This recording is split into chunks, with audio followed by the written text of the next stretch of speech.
ਦੋਸਤੋ ਸਾਰਿਆਂ ਨੂੰ ਸਤਿ ਸ੍ਰੀ ਅਕਾਲ।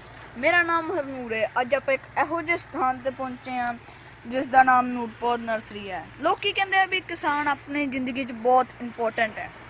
ਅੱਜ ਆਪਾਂ ਇੱਕ ਤੁਹਾਨੂੰ ਇਹੋ ਜਿਹੇ ਕਿਸਾਨ ਨੂੰ ਮਿਲਾਉਂਦੇ ਹਾਂ ਜੋ ਖੁਦ ਹੀ ਕਮਾਈ ਕਰਕੇ ਇਹਨਾਂ ਨਾਮ ਰੋਸ਼ਨ ਕਰ ਲਿਆ। ਉਸ ਕਿਸਾਨ ਨੂੰ ਲੁਧਿਆਣਾ ਯੂਨੀਵਰਸਿਟੀ ਦੇ ਸਟੇਟ ਵਿੱਚ ਲੁਧਿਆਣਾ ਯੂਨੀਵਰਸਿਟੀ ਵੱਲੋਂ ਅਵਾਰਡ ਵੀ ਮਿਲਿਆ ਹੈ। ਦੋਸਤੋ ਜਿਸ ਕਿਸਾਨ ਦੀ ਮੈਂ ਗੱਲ ਕਰਦਾ ਪਿਆ ਦਾ ਨਾਮ ਹੈਗਾ ਸਰਦਾਰ ਜਰਨੈਲ ਸਿੰਘ ਜੀ ਭੁੱਲਰ, ਜੋ ਇਸ ਵਕਤ ਉਹ ਪੋਸਟਰ ਦੀ ਤੀਜੀ ਪਿਕਚਰ 'ਤੇ ਹਨ ਅਤੇ ਉਹਨਾਂ ਦੇ ਗੁਰੂ ਜੀ ਦਾ ਨਾਮ ਸਰਦਾਰ ਦਲਬੀਰ ਸਿੰਘ ਜੀ ਹੈ ਜੋ ਇਸ ਵਕਤ ਪਹਿਲੀ ਪਿਕਚਰ 'ਤੇ ਹਨ।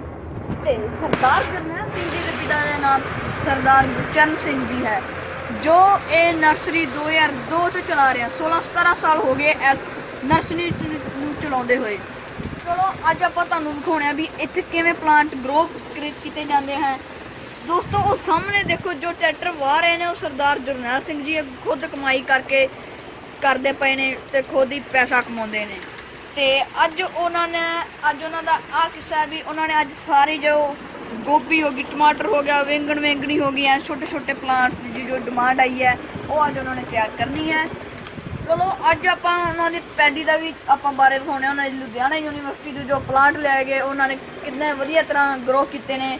ਅੱਜ ਆਪਾਂ ਤੁਹਾਨੂੰ ਉਹ ਵੀ ਵਿਖਾਉਣੇ। ਤੁਸੀਂ ਅੱਗੇ ਵੀ 2 ਅਮਰੂਦ ਦੇ ਬੂਟੇ ਦੇਖੇ ਹੋਣਗੇ। ਹੁਣ ਇਹ ਵੀ ਇੱਕ ਅਮਰੂਦ ਦਾ ਬੂਟਾ ਹੈ ਜੋ ਲੁਧਿਆਣਾ ਯੂਨੀਵਰਸਿਟੀ ਤੋਂ ਲਿਆਇਆ ਗਿਆ। ਇੱਕ ਬਨਾਨਾ ਦਾ ਬੂਟਾ ਦੇਖੋ ਕਿੰਨਾ ਕੰਦ ਕੀਤਾ ਹੈ, ਇਹ ਵੀ ਲੁਧਿਆਣਾ ਯੂਨੀਵਰਸਿਟੀ ਤੋਂ ਲਿਆਇਆ ਗਿਆ।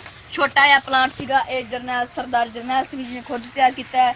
ਪਿੱਛੇ ਸ਼ੂਗਰ ਕੇਨ ਵੀ ਹੈਗਾ ਅਤੇ ਉਹਦਾ ਕੱਦ ਦੇਖੋ ਖੰਭੇ ਜਿੱਡਾ ਉਹਦਾ ਕੱਦ। ਇਹ ਸਰਦਾਰ ਜਰਨੈਲ ਸਿੰਘ ਜੀ ਨੇ ਖਾਦਾਂ ਖੁੱਦਾਂ ਪਾ ਕੇ